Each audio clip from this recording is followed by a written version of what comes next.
Hi there, it's Lena, your accent coach and speech language pathologist, helping you to speak English out loud. Today, I want to talk about something really important, especially for entrepreneurs and future entrepreneurs who want to start their own business because, as we know, English is the unofficial business language of the world. So in order to conduct business nowadays, things have shifted.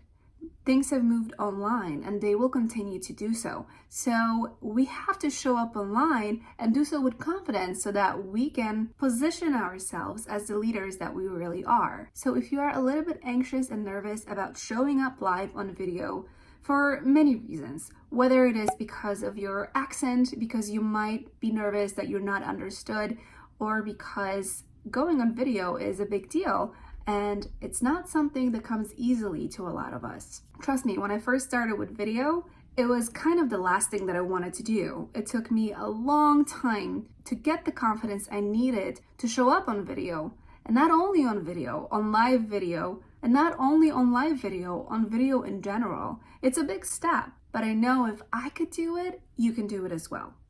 So let's talk about the 10 simple steps you can take to show up on camera with confidence. Step number 1, plan it in advance. This is so important. If you don't put it in your planner, it might never happen, right? So whether you have a digital planner or you use the good old pen and paper, make sure you schedule your video, whether it's a live video or even recording your video on your phone and then putting it online, whatever works for you at first. Make sure it's planned, it's in your planner, it's in your schedule, and that it's going to happen. I suggest planning it in advance, but not too far in advance. Don't plan it in 2 months or don't plan it in a month because that gives you plenty of time to talk yourself out of it, and I don't want you to do that. So give yourself some time, but not too much wiggle room. I would say like a week or 2 so you have enough time to prepare, but still not so much time that is no longer a priority. Step number 2 is get a buddy. So if you're going on live video on Instagram or on Facebook or many different platforms now, you have this capability of going online with other people. So if this is something that you want to do at first, or even if you've been doing videos for a long time, getting a buddy might be very reassuring. So if you want to invite somebody to your channel to talk about something they have in common, or if you want to interview someone, it's nice to do that because it changes the format of your video. It's no longer a teaching video or a story time video about yourself. It kind of shifts the focus from you into a conversation with another person. So the content is different, the feel of it is a little bit different, and if this is something that works for you, start there. Or even add that into your live content because these types of videos can give you a boost of confidence that you need. And it gives you an opportunity to expose yourself to the audience of the person that's on your channel or that you're doing the video with, and vice versa. It exposes them to your audience. So it's a really nice give and take relationship that you could have with somebody else. All right, step 3. Practice on Clubhouse. Have you heard about this new app, Clubhouse? It's all the rage. Everybody is on it. And who is not on it wants to get on it. So it's this big new thing. It's a big new platform. And the reason why I really like it is because it takes the pressure off video. It's essentially a digital stage where you're able to speak on it without having to go on video. So if you are really nervous about this camera aspect, this will help you practice whatever it is that you want to talk about, or just in general, practice speaking in front of an audience without this necessity to show up on video. So it's a great place to practice, especially if you're nervous about your English. I would definitely recommend you going on Clubhouse and practicing your speaking skills right there. A lot of people on Clubhouse are English speaking, so it's the perfect opportunity for you to do so. Step number 4 is create a video ritual. So make a list of which video platforms you want to go on video on. So whether it's live video on Instagram or Facebook, or if you're going on Zoom to have a conversation with somebody or you're presenting, Zoom is huge right now. Everybody is conducting business on Zoom. Make a list and make a ritual for each platform. Some of these rituals might overlap, which is totally fine. It is whatever works for you. So here's what I mean by making a ritual. Think of a few steps that you can do in order to prepare you for the video.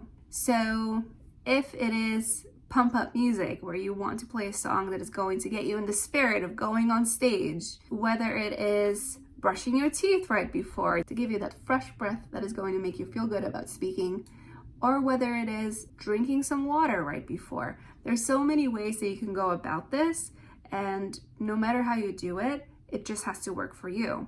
Something that I like to do is I like to check my technology to make sure everything's working. I want to check my lighting to make sure I can be seen.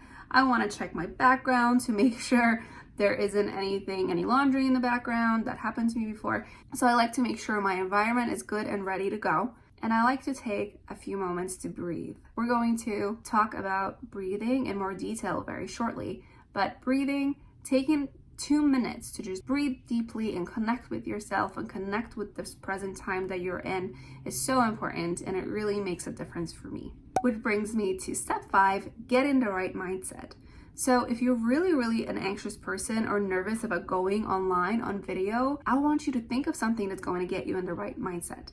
So whether it is meditation, whether it is taking a walk outside right before, or for me, for example, if I got super nervous about something, I like to do the emotional freedom technique, which is tapping. I'm going to link my blog post underneath that talks more in detail about what tapping is, but essentially it is using psychology and acupressure for stress relief. So this is something that really works for me if I'm really stressed, and it's something you can try as well.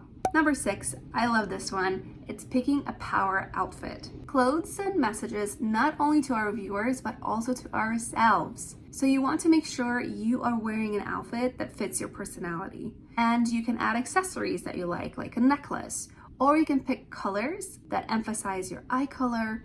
For me, that's usually green, even though today I'm wearing blue. And you can pick colors based on emotions. So for example, red represents passion and energy.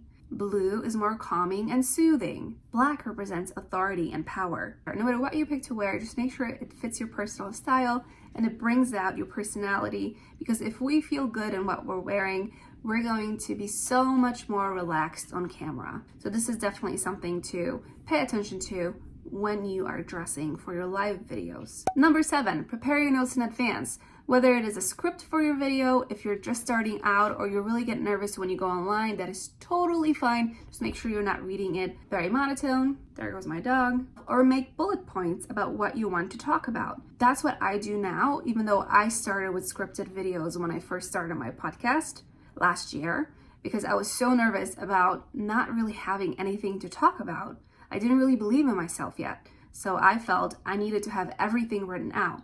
Now I prefer bullet points because it lets me speak from my heart. Do what works best for you, but just make sure you have notes prepared in advance. Number 8 is drink water. The speech language pathologist part of me made sure to have that in here because it is so important. Not only is it important to keep hydrated so that you take care of your vocal folds and your voice in general, it is also a really great way for you to naturally take breaks from speaking.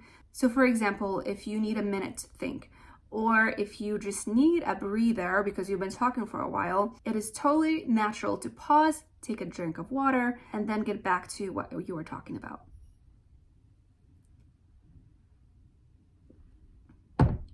I put lemon in my water just because I like it better that way. But if you are having a big presentation or something of that sort, or if you know your live is going to go on for like an hour, I recommend you not doing that because citrus is acidic, so we do not want that to bother our voice. Number 9 is breathe.